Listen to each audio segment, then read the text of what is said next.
আমি বিবাহ করতে চাই কিন্তু আমার পরিবার থেকে বিবাহ করাতে রাজি নয়। এই অবস্থা আমার জেনার দিকে যাওয়ার সম্ভাবনা বেশি, সপ্তাহে 2 দিন রোজাও রাখি।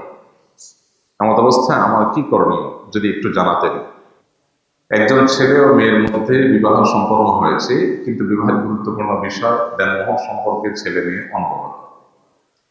উভয় পরিবার এ বিষয়ে ঐক্যমত হয়ে নির্দিষ্ট পরিমাণ সাব্যস্ত করেছেন, কিন্তু ছেলে পক্ষ এটা কখনো পুরোপুরি আদায় করেনি, দেওয়া চলমান। এখনো পুরোপুরি আদায় করেনি, দেওয়া চলমান। এমত অবস্থায় ছেলে মেয়ের সহাবস্থান বিদ্যমান হলে করণীয় কি? একজন ডিভোর্সপ্রাপ্ত মেয়েকে বিয়ে করলে যদি পরিবার সেটাকে মেনে না নেয়, তাহলে আমার নিজের করণীয় কি হতে পারে? এবং মেয়েটি এতিম। ডিভোর্সপ্রাপ্ত মেয়েকে বিয়ে করলে পরিবারের সেটা নিয়ে বাড়াবাড়ি করা উচিত না, মেনে নেওয়া উচিত।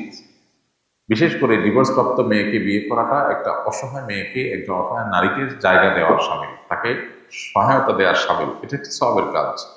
অসহায় মানুষকে সহায়তা দেওয়ার নিয়তে যদি কেউ করে, তাহলে তিনি সওয়াব লাভ করবেন আল্লাহর কাছে। না, পরিবার লোকদের এটা মেনে নেওয়া উচিত।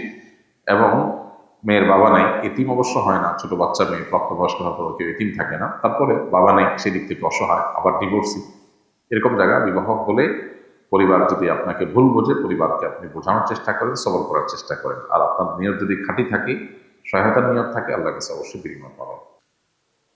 এরপরে প্রশ্ন হলো, আমি বিবাহ করতে চাই কিন্তু আমার পরিবার থেকে বিবাহ করাতে রাজি নয়। এই অবস্থা আমার জেনার দিকে যাওয়ার সম্ভাবনা বেশি, সপ্তাহে 2 দিন রোজাও রাখি। এমত অবস্থায় আমার কি করণীয় যদি একটু জানাতেন, উপকৃত হতাম। প্রথম কথা হলো, যেসব যুবক যুবতী নিজেদের চরিত্র হেফাজত করা নিয়ে তারা শঙ্কিত, তাদের প্রথম কাজ হলো, চরিত্র নষ্ট হতে পারে, জেনায় লিপ্ত হয়ে যাওয়ার আশঙ্কা আছে, এরকম জায়গাগুলো থেকে দূরে সরা। আল্লাহ সুবহানাহু ওয়া তাআলা বলেছেন, ওয়ালা তাকরাবুজ জিনা, তোমরা জেনার কাছেও যেও না। হারাম রিলেশন আছে, তাহলে সেটা থেকে বেরিয়ে আসতে হবে, সেটা ছিন্ন করতে হবে সম্পর্ক। এটা হলো মূল উপায়। আপনি নিজে হারামের কাছাকাছি অবস্থান করবেন, মোবাইলে হারাম জিনিস দেখবেন, হারাম ভিডিও দেখবেন, হারাম বিভিন্ন ফুটেজ দেখবেন, হারাম ওয়েবসাইটে ঢুকবেন, এবং ঢুকে নিজেকে নিয়ন্ত্রণ করতে কষ্ট হবে, তখন বলবেন আমি কি করব। তো প্রথম করণীয় হলো ওই হারামগুলোর রাস্তা বন্ধ করে ফেলা। প্রয়োজনে আপনার স্মার্টফোন বিক্রি করে বাটন ফোনে চলে আসবেন 6 মাস 1 বছরের জন্য। অনেক ক্ষতি হবে, কাজ কামের ডিস্টার্ব হবে, হোক, মনে করেন এটা হারায় গেছে, আর কেনার ব্যবস্থা নাই। এইভাবে যদি আপনি নিজেকে হারাম থেকে সরাই আনতে পারেন, হারামের রাস্তা থেকে সরাই আনতে পারেন, তাহলে সেক্ষেত্রে এটা হবে আপনার প্রথম পদক্ষেপ, এবং এটা হবে সবচেয়ে বড় করণীয়।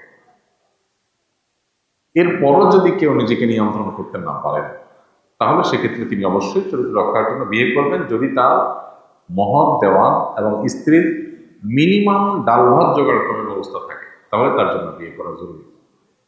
এমনকি ছেলেকে যদি বাবা মাও বাধা দেয়, তারপরেও তার বিয়ে করার অধিকার আছে, বরং কোনো কোনো ক্ষেত্রে তার উপর এটা আবশ্যক হয়ে যায়, যদি তার মহারণা এবং স্ত্রীর ভরণ পোষণ, মিনিমাম ভরণ পোষণ জোগাড় করার ব্যবস্থা থাকে। এই জন্য এটা নির্ভর করে অবস্থার উপরে, কোন অবস্থাতে আছেন তিনি সেটার উপরে। এক কথায় তার জন্য বিবাহ ফরজ বা বিবাহ করবেন কি করবেন না এটা বলা কঠিন। এটা নির্ভর করে তার পুরো পরিস্থিতির উপরে। তিনি সকল গুনাহ থেকে সরে আসবেন, এটা হলো তার মূল সমাধান। এরপর যদি নিজেকে নিয়ন্ত্রণ করতে না পারেন, বিয়ে করবেন। উপার্জন থাকলে, উপার্জন যদি নাই, তাহলে রোজা রাখবেন। নবী সাল্লাল্লাহু আলাইহি ওয়াসাল্লাম বলেছেন, মান ইসতাতাআ মিনকুমুল বাআতা ফালিয়াতাযাওয়াজ, যে ব্যক্তি বিবাহ করে স্ত্রীর ভরণ পোষণ জোগাড় করতে পারেন তিনি বিবাহ করবেন।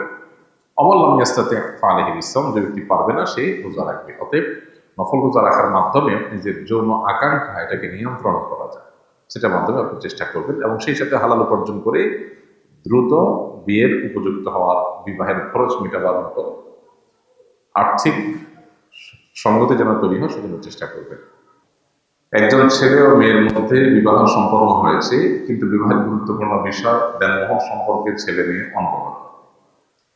উভয় পরিবার এ বিষয়ে ঐক্যমত হয়ে নির্দিষ্ট পরিমাণ সাব্যস্ত করেছেন, কিন্তু ছেলে পক্ষ এটা কখনো পুরোপুরি আদায় করেনি, দেওয়া চলমান। এখনো পুরোপুরি আদায় করেনি, দেওয়া চলমান। এমত অবস্থায় ছেলে মেয়ের সহাবস্থান বিদ্যমান হলে করণীয় কি? কোনো অসুবিধা নেই। মহর যদি অভিভাবকরা ধার্য করেন সেটাও ধার্য হয়ে যাবে। পরিমাণ যদি বেশি ধার্য করে এবং এটা ছেলে মেয়ে জেনে শুনে ছেলে পক্ষ যদি ছেলে যদি মেনে নেয় তো সেটাই দিতে হবে।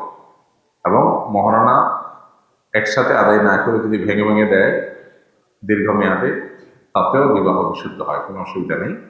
শুরুতেই যদি মেয়ে পক্ষ এটা মেনে নেয় যে এই ভেঙে ভেঙে দেওয়া হবে, শরিয়ার দৃষ্টিকোণ থেকে বিবাহের কোনো অসুবিধা নেই।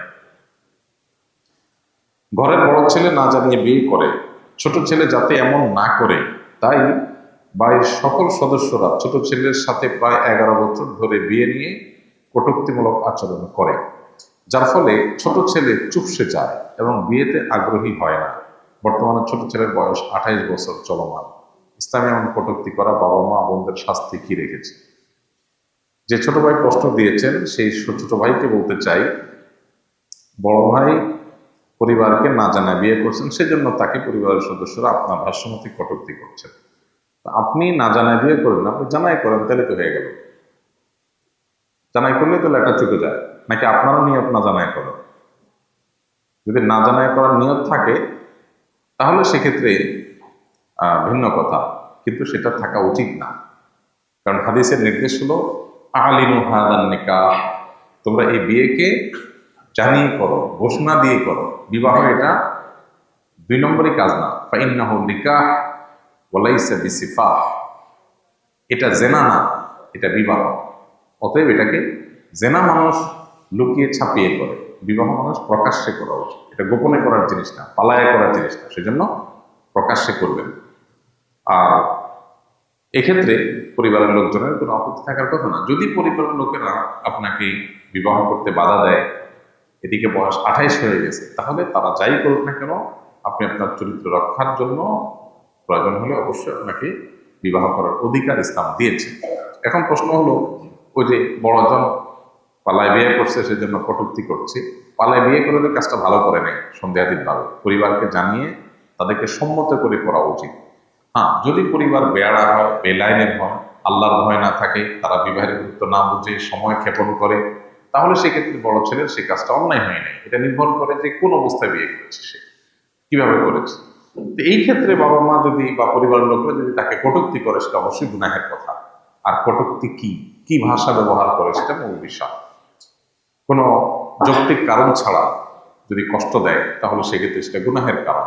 গালিগালাজ না করেও যদি হাস্যরসের মাধ্যমে যদি অনবরত তার মনে কষ্ট দিতে থাকে, বিশেষ করে কেউ ভুল করে যদি ভুল স্বীকার করে, সে সংশোধন হওয়ার প্রকাশ সে ঘটায়, তাহলে সেক্ষেত্রে তাকে আর লজ্জা দেওয়া, কষ্ট দেওয়া, এটা মুসলমান সুলভ আচরণ নয়, এটা গুনাহের কথা। আল্লাহ সুবহানাহু ওয়া তাআলা বলেছেন যে ওয়াল্লাযীনা ইউযুনাল মুমিনিনা ওয়াল মুমিনাত বিগাইরি মাকতাসাবু ফাকাদ ইহতামালু বুহতানান ওয়া ইসমান মুবিনা।